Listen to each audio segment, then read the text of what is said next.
Ever wonder who prepares your body after you die? He does, and the truth might shock you.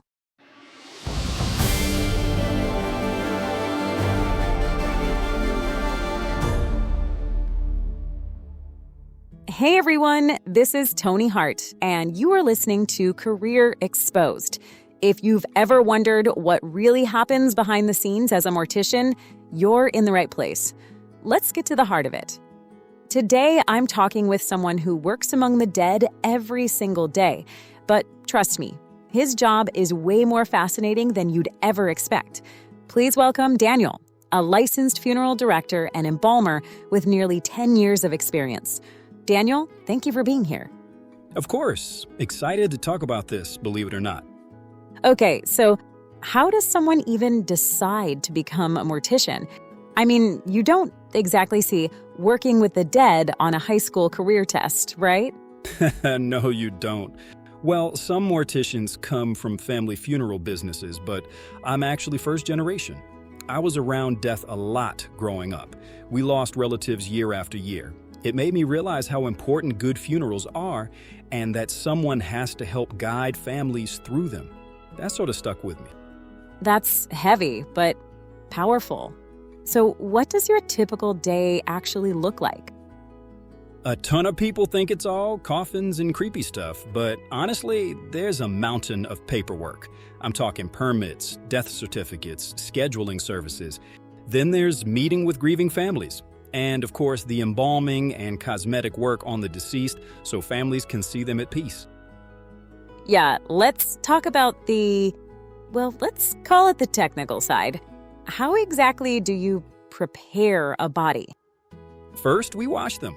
A full bath, shampoo the hair, trim nails. No standing showers, obviously. That would be a circus. Then comes embalming. We close the jaw, and there's a few ways to do it. Sometimes with a suture that loops up through the nose and gums, other times with a little needle injector that actually pins the jaw shut into the bone. Once the jaw is closed, the lips settle naturally. Whoa, that is intense. It is, but it's also precise and respectful. Then we shape the facial features to look peaceful. I might tuck a little cotton into the cheeks or corners of the mouth so they don't look like they're frowning. Fascinating. Okay, this might be a dumb question, but rigor mortis, is that real? Totally. It's very real. Bodies stiffen after death. To loosen them up, we physically bend the joints gently, sometimes not so gently, bending the joints back and forth, fingers, arms, legs, until they relax is called breaking rigor. That's wild. So what about, say, gunshot wounds? Restoration is a big part of what we do. If someone was shot, for example, we'd pack the wound with cotton and then layer over it with a special wax called surface restorer. It's soft enough to mold, but strong enough to stay in place. Then we color match makeup over it to blend with the skin tone. It takes time, but the family never sees the trauma. Dang, that is truly an art. It is. Some even say we're part artist, part scientist. I believe that. Okay, money question. How much do morticians actually make? The golden question. If you're employed by a funeral home, you're probably making $70,000 to $90,000 a year. But if you own your own, easily over $200K. Some owners easily do $20K a month, even more if they build up a good reputation, but it's intense work. Whoa, that's impressive. $20K a month? Okay, now I see the interest. So if someone wanted to start their own funeral home, what would that cost? You're looking at $200K minimum, maybe $500,000 depending on location. You'll need licenses and permits from local health authorities, your state funeral board, you name it.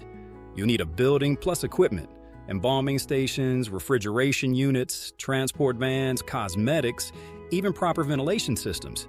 It's heavily regulated. State boards, health authorities, the whole package. Right, no kidding. So, what's something people never guess about your job? That we end up as emotional support for grieving families. You're not just preparing a body, you're helping someone say goodbye. That's deeper than most people imagine. Now, Let's flip it. Tell me the craziest thing that's happened. Oh, man. I once had to break up a fight during a funeral, right next to the casket. Another time, a family asked us to dress their dad in a superhero costume, cape and all. That's kind of amazing. Did you actually do it? Absolutely. It was his thing. We honored it. Okay, real talk. What's the hardest part of this job? Kids. Preparing children for funerals is brutal. Any kind of violent or sudden death, those images stay with you. Do you ever struggle mentally? Like PTSD? Sometimes. You have to balance empathy with emotional distance. Otherwise, it eats you alive. Helping families has to come first. That's the mindset that keeps you sane. Makes sense. Random one. Do hair and nails really keep growing? Nope, it just looks that way. The skin shrinks back, making nails and hair appear longer. Good to know. And what about positioning? Do you, arrange the arms? Yep. Hands are usually placed left over right over the belly. If the body's too large or the casket shallow, we adjust, maybe to the side or lower. It's all about presentation and fit. And the smell. I've heard things. Spoiled meat, basically. We use baby powder, baking soda, Vicks under the nose, and embalming helps push out the worst of it. Wow. Okay, last weird one. What happens if someone's decapitated?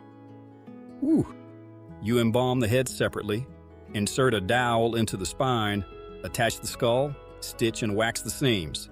It's delicate, but we can restore a lot more than people think. Okay. Final deep one. For people thinking of becoming morticians or starting a funeral business, what's your advice? Empathy and resilience. Shadow someone. Learn every detail, the science, the paperwork, the emotional labor. It's not just a job, it's a calling.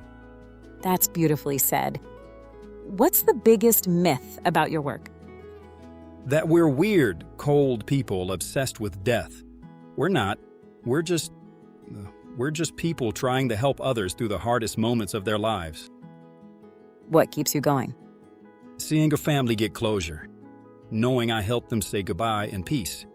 That's what makes it all worth it. Daniel, this was absolutely incredible. Thank you for sharing so much with us today.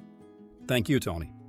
And that wraps up this episode of Career Exposed. If you learned something new today, make sure you hit like and subscribe, and I'll see you next time as we uncover more stories from the world's most unexpected careers. I'm Toni Hart, reminding you to stay curious and stay exposed. Take care.